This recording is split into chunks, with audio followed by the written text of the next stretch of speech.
गुरुर्ब्रह्मा गुरुर्विष्णू गुरुदेवो महेश्वरा गुरु साक्षात परब्रह्म तस्मै श्री गुरुवे नमः. ओम सर्वमंगलमांगल्ये शिवे सर्वार्थसाधिके शरण्ये त्र्यंबके गौरी नारायणी नमस्ते.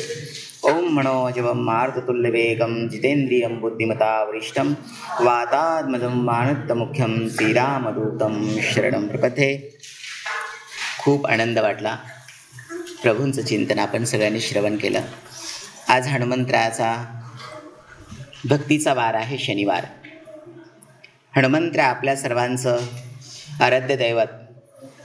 आपल्या हृदयामध्ये विराजमान असणारे पंचप्राण म्हणजे आपल्या हनुमंतराय. सज्जनांनो, माझ्या माया बहिणींनो, आज खूप आनंदाचा दिवस आहे. भगवान परमात्माचं नाम आपण श्रवण केलं, आपल्या मुखावाटे पण आलं. मी नेहमी सांगत असतो, बहुत सुकृताची जोडी म्हणून विठ्ठले आवडी.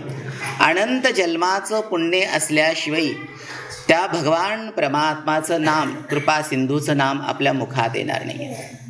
84 लक्ष योनीमध्ये मनुष्य हा प्राणी, तो श्रवण करणारा, बोलणारा, बोलून दाखवणारा आणि भगवंताचे आभार मानणारा म्हणजेच त्याला वाणी आहे. असा 84 लक्ष योनीमध्ये मनुष्य हा प्राणी आहे. आणि आज हनुमंतरायाच्या चरणकमलामध्ये, या पावन सान्निध्यामध्ये आपण सर्वांनी खूप सुंदर अंतकरणापासून भक्तिभावाने भगवान प्रभूचं नामचिंतन आपण श्रवण केलं. आपण खूप खूप भाग्यवान आहात सज्जनांनो. जीवन जगत असताना आपल्या आयुष्यामध्ये खूप प्रश्न असतात आणि त्या प्रश्नाचं उत्तर शोधण्यासाठी पूर्ण आपण भ्रमण करत असतात. उदाहरणार्थ, तीर्थयात्रा असेल, चारीधाम असेल, 12 ज्योतिर्लिंग असेल, सप्तपुऱ्या असतील, साधू संतांचे सान्निध्य असेल, वेगवेगळ्या प्रकारचे सत्संग असतील, आपण श्रवण करतात आणि आपल्या जीवनामध्ये जे आपण सुख शोधत आहात ते पण शोधत असतात. कधी कधी ते आपल्याला सुख मिळतं, पण आपल्या आयुष्यामध्ये आनंद प्राप्त होण्यासाठी सद्गुरूची कृपा आणि दिव्यदृष्टी असणं फार गरजेचं आहे. आपल्या जीवनामध्ये जर सद्गुरू असतील तरच आपला त्या भजनाचा आनंद, भगवंताच्या नामाचा आनंद आणि हा अनमोल जीवनाचा आनंद आपल्याला सद्गुरूशिवाय आपल्याला प्राप्त नाही होऊ शकत. कबीर म्हणतात, तिमीर गया रवी देखते, कुमती गई गुरु ज्ञान, सुमती गई अति लोभते, भक्ती गई अभिमान. भगवान परमात्माचं चिंतन करत असताना माणसाला गर्व होता कामा नाही आहे. गर्व का बरं येतो आपल्याला? आपल्यामध्ये जे षडविकार असतात आणि ते षडविकार कोणतीही चांगली गोष्ट स्वीकार करू देत नाही आहे. आता भजन चालू होतं तर आपल्याला सगळ्यांना असं वाटायचं, हो, हे लवकर बंद झालं पाहिजे. याचं कारण आहे की त्याची अजून आवड नाही आहे, त्याच्याबद्दल अजून तुम्हाला व्यवस्थित माहिती नाही आहे, त्याचे फायदे आणि तोटे माहीत नाही आहे तुम्हाला. जर मी एखाद्याच्या प्रश्नाबद्दल बोलल, एखाद्याच्या दुःखाबद्दल बोलल, एखाद्याबद्दल मी जेव्हा सांगेल त्यावेळेस लोकांना ऐकायला फार आनंद वाटतो. माझ्या सुखाचं काय आहे, मला कसं सुख मिळेल, मला कसा आनंद मिळेल किंवा माझा कसा फायदा होईल, ह्या फायद्याच्या गोष्टी मनुष्य शोधत आहे. सज्जनांनो, फायद्याच्या 2च गोष्टी आहेत, एक सद्गुरूची कृपा आणि भगवंताचं नाम. या 2 गोष्टी आपल्या आयुष्यामध्ये आल्याच्या नंतर मला असं वाटतं की जगामध्ये त्याच्यासारखा दुसरा श्रीमंत नाही आहे. सद्गुरूची कृपा होण्यासाठी हजारो परीक्षा द्याव्या लागतात आणि त्या परीक्षा उत्तीर्ण झाल्याच्या नंतर, त्या परीक्षा पास झाल्याच्या नंतर भगवान प्रभू ज्याने मानवाचं रूप धारण केलेलं आहे, सगळ्या क्रिया तुमच्यासारख्या करत आहे. तुमच्यासारखं बोलतात, जेवतात, खातात, पितात, तुमच्यासारखंच त्यांना सगळ्या गोष्टी लागतात असं तुम्हाला वाटतं. पण लक्ष असू द्या, तुमच्या त्या ज्ञान चक्षुंनी संशोधन करा की सद्गुरू जरीही आपल्यासारखे वाटत असतील पण ते आपल्यासारखे नसतात, आपल्यासारखे वेगळे असतात. कारण त्यांची ती दिव्य दृष्टी असते. जर सद्गुरूची दृष्टी वाईट गोष्टीवर जरी पडली तरी त्या वाईट गोष्टीचा नाश होतो. आणि आपली दृष्टी चांगल्यावर जरी पडली तरी त्याला नजर लागते. आपण हसलात म्हणजे सगळ्यांच्या लक्षात येतो. कारण सद्गुरूची दृष्टी जर एखाद्या वाईट गोष्टीवरती, संकटावरती पडली तर संकट कटे मिटे सब पीरा, जो सुमिरो हनुमंत बलबीरा. जय जय जय हनुमान साई, कृपा करो गुरुदेव की नाही. संकट मोचन प्रभू हनुमंतराया या श्रीराम शक्तिपीठाचा आराध्य दैवत. श्रीराम शक्तिपीठ प्रभूंच्या अद्भुत शक्तीने, प्रभूंच्या मंगल कार्याने, हनुमंतरायाच्या अद्भुत प्रेमाने हे श्रीराम शक्तिपीठ नाव मला सुचलं आणि ह्या आश्रमाचं, ब्रह्मचारी आश्रमाचं नाव श्रीराम शक्तिपीठ ठेवण्यात आलं. सज्जनांनो, आपल्या शरीरामध्ये, नाशवंत शरीरामध्ये जे शरीर जन्माला येतं आणि मरतं, अशा शरीरामध्ये प्रभू हनुमंतरायाचं वास्तव्य आहे. पंचप्राणाच्या माध्यमातून आपल्या अनाहत चक्रामध्ये जो आत्माराम आहे तो प्राणरूपाने आपल्या अनाहत चक्रामध्ये राहतो आणि आयुष्यभर, जीवनभर जेवढं आयुष्य प्रभूंनी आपल्याला दिलेलं आहे तेवढं आयुष्य भगवान प्रभू आपलं संरक्षण, रक्षण करत असतो. पण बघा ना, आपल्यावरती कोणी थोडेसे उपकार केले की आपण त्या उपकाराची फेड म्हणून त्याचं अभिनंदन करतात किंवा आपण त्याचं ऋण व्यक्त करतात आपण. पण भगवान प्रभूंनी या देवाच्या सृष्टीमध्ये एवढा सुंदर देह आपल्याला दिला, एवढी सुंदर वाणी दिली, एवढं सुंदर मंगलमय जीवन दिलं. आपण भगवंताचे आभार मानता का? आपण भगवंताचे आभार मानत नाहीये आणि भगवंताचे आभार मानत नाहीये. आणि म्हणून भगवान परमात्मा तुम्हाला आनंदात ठेवण्यासाठी, तुम्हाला सुखामध्ये ठेवण्यासाठी, तुमचे प्रश्न सोडवण्यासाठी, तुम्हाला मानवतेची दीक्षा देण्यासाठी, मानवतेचा मार्ग दाखवण्यासाठी मुद्दाम भगवान परमात्मा तुमचं कर्म कुठंतरी चुकतो आणि तुम्हाला अशा सद्गुरूचा मार्ग दाखवतो. आणि अशा ह्या मंगल मार्गातून आपल्याकडून त्या भगवान परमात्माचं भजन करायला लावतो, त्याचे ऋण व्यक्त करायला लावतो. देवाच्या सृष्टीमध्ये ज्ञानी महात्मे खूप कमी आहेत. बोटावरती मोजता येतील एवढेच ज्ञानी महात्मे आहेत ज्यांनी भगवंताच्या समान क्रियांना जाणलेला आहे, भगवंताच्या अपरंपार लीलांना जाणलेला आहे. निर्विनिराकार सच्चिदानंद स्वरूप कोणामध्ये वास्तव्य करून राहतोय, तो चिराचर भरून कसा आहे, तो निर्विनिराकार भगवंत मानवाच्या रूपामध्ये, देवाच्या सृष्टीमध्ये भक्तांची तो सेवा कसा करत आहे, हे बोटावरती मोजणारे महात्मे जाणतात. म्हणून सज्जनांनो, मी तर असं म्हणेल, आज शनिवार आहे, आपल्यासमोर एवढं सुंदर भजन दादांनी, दिदींनी सादर केलं. मी तर असं म्हणेल की तुम्ही सर्व देवदेवता आहात. तुमच्या चरणी कोटी कोटी प्रणाम. कारण की या अशा सभा मंडपामध्ये, अशा पावन सान्निध्यामध्ये हे दंडकारण्य आहे, जिथे हजारो वर्ष गौतमाने तपश्चर्या केली, अंजनी माताने तपश्चर्या केली आणि पवनपुत्र हनुमंतराला जन्म दिला. हे दंडकारण्य आहे. ह्या वस्तीला पहिले राक्षस लोक राहत होते. मग आता ह्या राक्षसाच्या नगरीला देवनगरी कोण केलं? तर मी तर पहिला प्रथम म्हणेल की जगाचा सर्वश्रेष्ठ रामभक्त पवनपुत्र हनुमान, आपल्या सर्वांचा प्राण हनुमंतराचा जन्म झाला आणि हे दंडकारण्य देवभूमी झालं. हनुमंतरासारखा शंकराचा, शिवशंकराचा 11वा अवतार, 11वा रुद्र म्हणजे आपले हनुमंतराय.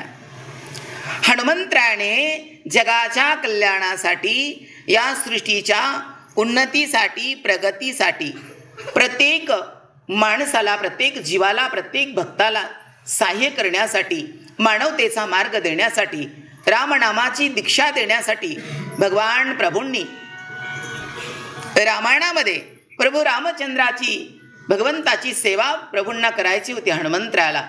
आणि म्हणून भगवान हनुमंतरायाचा जन्म या अंजनी पर्वतावरती चैत्र पौर्णिमेला पहाटे 4:15 ज्या महापुरुषांनी वर्णन केलेलं आहे ते मी बोलत आहे. सज्जनांनो, जेव्हा संतांचा जन्म होतो, रामभक्तांचा जन्म होतो, त्यावेळेस पंचमहाभूतांना फार आनंद होतो आणि ते पंचमहाभूते त्या महान भक्ताचं वर्णन करत असतात. तुलसीदास हनुमान चालिसामध्ये हनुमंतराला म्हणतात, संकट कटे मिटे सब पीरा, जो सुमिरो हनुमंत बलबीरा. जय जय जय हनुमान गोसावी, कृपा करो गुरुदेव. हनुमंत आहे संकट मोचन आहेत. आणि ज्या ज्या ठिकाणी भक्तावरती संकट असतात, संकट येतात, अरिष्ट येतात, त्या त्या ठिकाणी भगवान हनुमंतरा विराजमान असतात. जिथे रामकथा आहे, जिथे रामकथा आहे आणि जे पुण्य महात्मे, ज्यांचं अफाट पुण्य आहे, त्यांना कसल्याही प्रकारची आशा अपेक्षा नाही आहे. मानाची, सन्मानाची, दक्षिणाची, अशा महात्म्यांच्या रामकथामध्ये प्रभू हनुमंतराया वृद्ध म्हाताऱ्याचं रूप धारण करतात.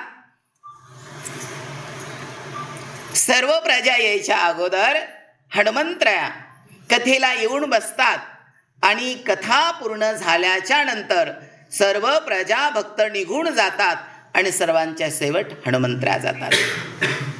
मग हे कोणाला लक्षात येतं? जे हनुमंतरायाला भक्तीच्या दृष्टीने, प्रेमाच्या दृष्टीने जे महान भक्त पाहत राहतात, त्यांना हनुमंतराय येऊन बसलेलेही दिसतात आणि कथा श्रवण करून जातानाही दिसतात. अशा भक्तांच्या चरणी कोटी कोटी प्रणाम. भगवान हनुमंतरायाचा जन्म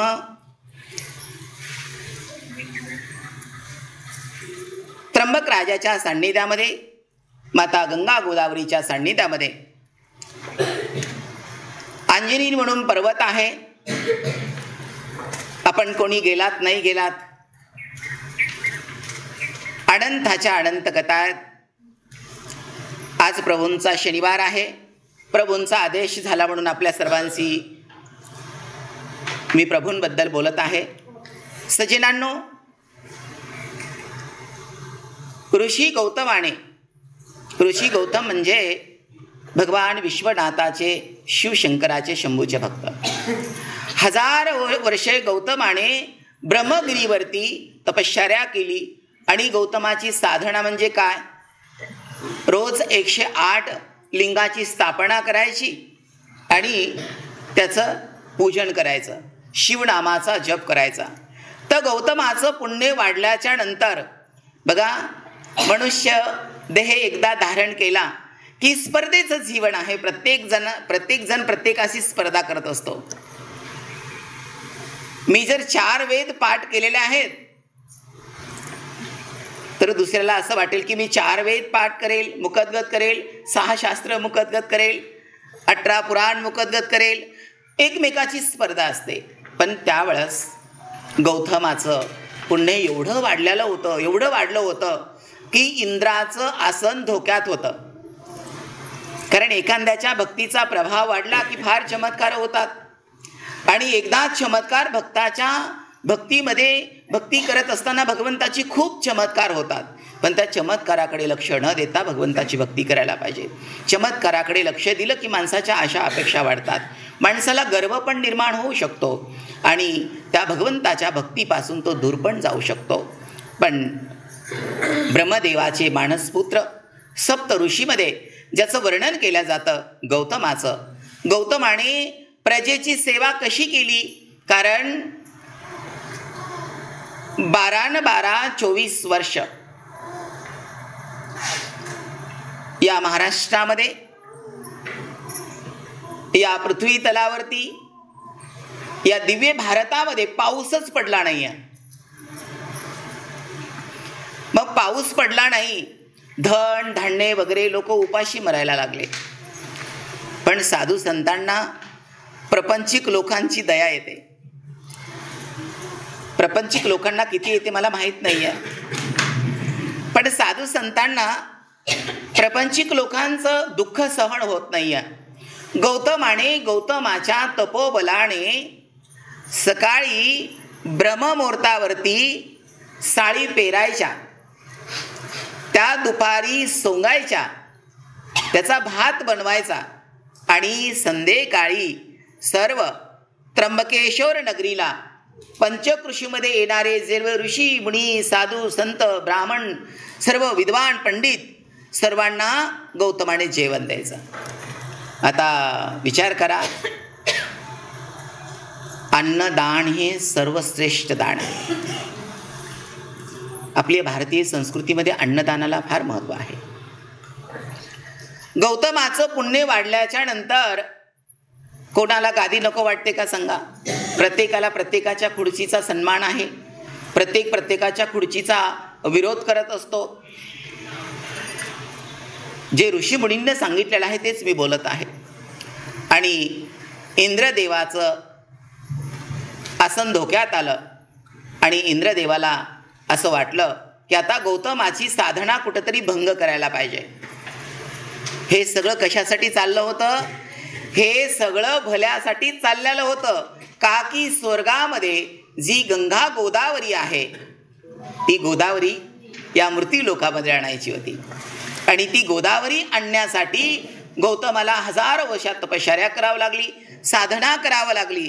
गौतमाकडून गोहत्येचं पातक करून घेतलं आणि ते पातक, गोहत्येचं पातक नष्ट करण्यासाठी भगवान विश्वनाथाला ब्रह्मगिरीवरती प्रार्थना केली. आणि भगवान प्रभू विश्वनाथ प्रसन्न झाले आणि त्यांच्या जठेमधून ती गोदावरी प्रकट केली. तिचं नाव आहे गौतमी. आणि अशा पावन सान्निध्यामध्ये त्याच्या बाजूलाच ऋषमुख पर्वत आहे, त्याला आपण सुमेरू पर्वत म्हणतात, अंजनी पर्वत म्हणतात, इंद्र पर्वत म्हणतात. आणि तिथे गौतमाची मानस कन्या म्हणजे कोण? अंजनी माता. अंजनी मातेनं 1000 वर्षे तपश्चर्या केली आणि या दिव्य संताला, या दिव्य भक्ताला, राम भक्ताला अंजनी मातेनं आपल्या सर्वांच्या सृष्टीच्या कल्याणासाठी जन्म दिला.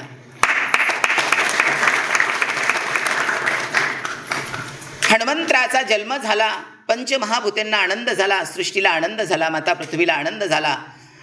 आणि हनुमंतरायाकडून पूर्ण रामायणाचं महान कार्य प्रभूंना करून घ्यायचं होतं. आपण वाल्मिकी रामायणाचा जर विचार केला आणि त्याच्यामधून हनुमंतराला आपण बाजूला केलं, त्या रामायणाला कसल्याही प्रकारे किंमत राहणार नाही आहे. कारण त्या रामायणाची उंची वाढवणारा, रामाची अंतःकरणापासून भक्तिभावाने सेवा करणारा त्याच्यामध्ये जर कोण असेल तर आपल्या हनुमंतराय.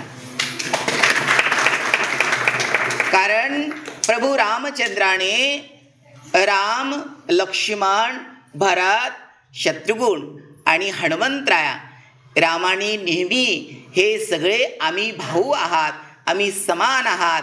जेवढं भरतावरती रामाचं प्रेम होतं तेवढंच हनुमंतरायावरती प्रेम होतं. जेवढं लक्ष्मणावरती प्रेम रामाचं होतं तेवढंच हनुमंतरायावरती होतं. जेवढंच भरतावरती प्रेम होतं, शत्रुघ्नावरती प्रेम होतं, तेवढंच हनुमंतरायावरती प्रेम होतं. आणि हनुमंतरायाने, प्रभू रामचंद्राने हनुमंतरायाला हा माझा परम सखा भक्तच दिसतोय आपल्याला, पण हा माझा भाऊ पण आहे, ही रामाला जाण होती. कारण की ज्या वेळेस राजा दशरथाने शरयू नदीच्या कडीला तटावरती ज्या वेळेस पुत्र कामिष्ठी यज्ञ केला, त्या यज्ञातून जो महाप्रसाद मिळालेला होता पायस नावाचा, त्या प्रसादाचे हे सर्व बाळा आहेत. रामचंद्राचा जसा जन्माचा उत्साह करतात तसाच आपल्या हनुमंतराचाही आपण श्रीराम शक्तिपीठामध्ये करतात. सज्जनांनो, साधू संत या सृष्टीचं दुःख झेलण्यासाठी, दुःख नष्ट करण्यासाठी, भक्तांना सहाय्य करण्यासाठी येत असतात. म्हणून आपण सर्वांनी भगवान प्रभूचं नामचिंतन केलं पाहिजे. शनिवारीच नाही आहे तर प्रत्येक दिवस आपण हनुमंतराचा वाढदिवस साजरा करायला पाहिजे. रामाचं नाव घेतलं की हनुमंतराला आनंद होतो आणि हनुमंतराचं नाम घेतलं की रामाला आनंद होतो. दोघांमध्ये भेद नाही आहे. कारण श्रीरामाचा जप केला तर तिथे हनुमंत आहेत आणि हनुमंतराचा जप केला तर तिथे राम आहेत. हे प्रत्यक्षात माझा अनुभव मी तुम्हाला सांगतो. जेव्हा मनोभावे प्रेम भक्तीनं जेव्हा भगवंताचं तुम्ही चिंतन करतात संशयवृत्ती सोडून, त्यावेळेस भगवान परमात्मा तुमची भक्ती स्वीकार करतो. भगवान प्रभूंनी गीतेमध्ये साक्ष्य दिलेले आहे. पत्रम पुष्पम फलम तोयम यो मे भक्त्या प्रयश्यती. भगवान प्रभू आपली जर सात्विक भक्ती असेल, निष्काम भक्ती असेल, त्या भक्तीच्या पाठीमागं काही स्वार्थ नसेल तर भगवान परमात्मा प्रत्यक्षात अप्रत्यक्षात तुमच्या सोबत असतो. भगवान श्रीकृष्ण गीतेमध्ये सांगतात, जे सदा सर्वदा त्यांचा स्वार्थ सोडून जे भक्त माझं भजन करतात ना, ते आणि मी वेगळा नाहीये. कारण भगवंताचं भजन करत असताना एक उद्देश तुमचा ठेवा डोळ्यासमोर, की देवा एवढं देह दिलेला आहेस, एवढी चांगली बुद्धी दिलेली आहेस, एवढं चांगलं मन दिलेलं आहेस आणि प्रपंचामध्ये टाकलंस, हे ठीक आहे. हे माझं दुर्भाग्य आहे की मी प्रपंचिक झालेलो आहे देवा. पण प्रपंचिक राहून सध्या आपण भगवंताची भक्ती करू शकतात. प्रपंचिक गोष्टीमध्ये देवाकडे कधी काही मागू नका. कारण की माझ्या भक्ताला मला काय द्यायचं आहे हे भगवंत ठरवत असतो, पाहत असतो. आपल्याला 2 डोळे आहेत, हाडा मासाचे, पण दिसत नाही आहे. तो आपल्यासमोर भगवंत कधी दिसत नाही आहे, पण तो भगवंत सर्व पाहत असतो. म्हणून देवाकडे कधीही काही मागू नका. जर मागायचं असेल तर त्याचं भजन आणि सद्गुरूची कृपा मागा. तो भगवान परमात्मा द्यायला आलेला आहे. पण आपण प्रपंचिक जे प्रजा आहे तर त्यांना आपल्या प्रश्नाच्या इतर कोणतंही अध्यात्म किंवा कोणताही आध्यात्मिक आपण काय म्हणू हित त्यांना कळत नाही आहे. आणि म्हणून प्रपंचिक लोक नेहमी दुःख व्यक्त करतात, रडतात. एक प्रश्न सुटला की दुसरा निर्माण झालेला असतो, दुसरा सुटला की तिसरा निर्माण झालेला असतो. याचं कारण आहे आपला मोह. गुरुदेवाचा एक अभंग आहे, मला असं वाटतं 46 क्रमांकाचा आहे. नको मोह माया सुख, सदा राहो राम नामाची भूक. कारे म्हणा राम नाम न येते मुखा, तोच रे राम प्राण सखा. कारण की तुमच्या मुखामध्ये नाम का येत नाहीये, की जो प्राणाचा सखा आहे, तुमच्यावरती सदा सर्वदा दया करणारा आहे, तुमच्या सुखादुखामध्ये सहभाग घेणारा आहे, तो राम तुमच्या मुखामध्ये का येत नाहीये. तर याचं कारण आहे की माझ्या मनामध्ये संशय आहे. संशय हा फार मोठा शत्रू आहे आणि हा संशय एकदा मनातून गेला की राम माझा झाला आणि मी रामाचा झालो.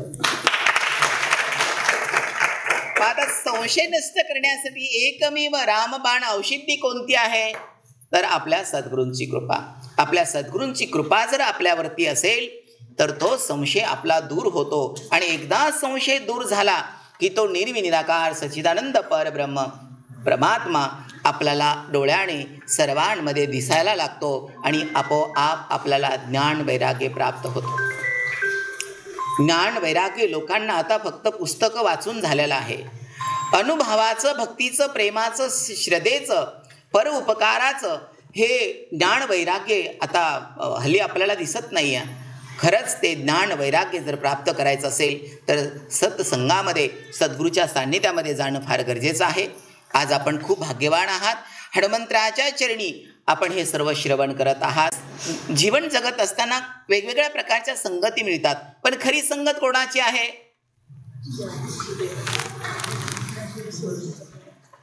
खरी संगत कोणाची आहे तर भगवंताची संगत खरी आहे, सद्गुरूची संगत खरी आहे. आणि ही संगत जर केली तर आपल्याला हे मंगल सत्संग श्रवण करायला मिळेल.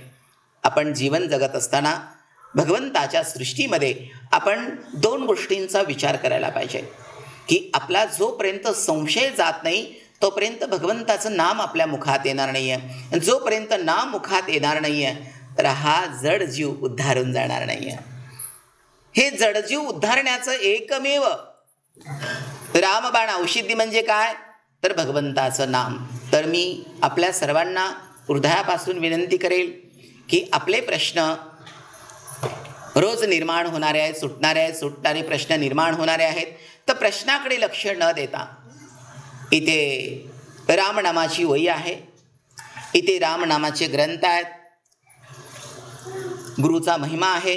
जर आपण थोडंफार श्रवण केलं आणि त्याच्यातून जर आपल्या सतसत विवेक बुद्धीला लक्षात आलं की नाही, आपण ज्या ठिकाणी संशय वृत्तीनं बघतात, ज्या ठिकाणी फक्त प्रश्नासाठीच येतात आपण, त्याच ठिकाणी सर्वस्व आहे, कुठे जायची गरज नाही आहे.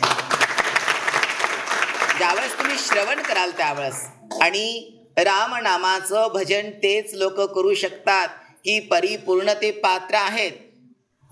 प्रभूंना त्यांच्याबद्दल प्रेम आहे किंवा त्यांना प्रभूबद्दल प्रेम आहे आणि देव आपल्यावरती नेहमी प्रेम करत असतो. पण लक्ष असू द्या, आपण देवाच्या प्रेमात पडणं फार गरजेचं आहे. कारण आपण माणसांच्या प्रेमामध्ये पडतात कुठपर्यंत, तो माणूस जिवंत आहे तोपर्यंत. पण जेव्हा तो बिचारा मरून जातो, प्रेम संपून जातं. पण देवावर केलेलं प्रेम कधीही संपत नाही, तो अजर आणि अमर आहे. म्हणून मोठ्या मोठ्या साधू संतांनी सांगितलेलं आहे, प्रेम जर कोणावर करायचं असेल तर भगवंतावर करावं. हा, मानवावरती दया करायला पाहिजे. दया हा धर्म श्रेष्ठ आहे. दया करा, तुम्ही संकटाला धावून जा, अडचण असेल तर काही मदत करा. सर्व सृष्टीवर प्रेम करायला पाहिजे. पण आपलं खरं प्रेम कुठं असायला पाहिजे? देवावरती असायला पाहिजे. ज्ञानदेवाने ज्ञानेश्वरीमध्ये सुंदर वर्णन केलंय. नाना गायेच रे डोंगरी, परिचित्त बांधले वत्से घरी, येथे तैसेची प्रेम करी स्थानपती. गाय डोंगरावर कशासाठी जाते? चरण्यासाठी, पोट भरण्यासाठी जाते. पण तिचं चित्त कुठं असतं? त्या पिल्लापाशी असतं. म्हणून संसारामध्ये पोट भरण्यासाठी आपण गेलात तरी चालेल, पण प्रेम मात्र हनुमंतरायावर आपलं असलं पाहिजे. प्रेम मात्र देवावरती असलं पाहिजे. सर्वांना रामकृष्णारी जय श्रीराम. खूप छान श्रवण केलं. सर्वांचे प्रश्न सुटणार आहेत. हृदयापासून कोटी कोटी आशीर्वाद. हनुमंतराला विनंती करेल, प्रभू आपल्याला उदंड आयुष्य देव, आरोग्य चांगलं देव, तुमच्या मनोकामना पूर्ण करो आणि श्रीराम शक्तिपीठावरती तुमचं असंच प्रेम राहो. जय श्रीराम.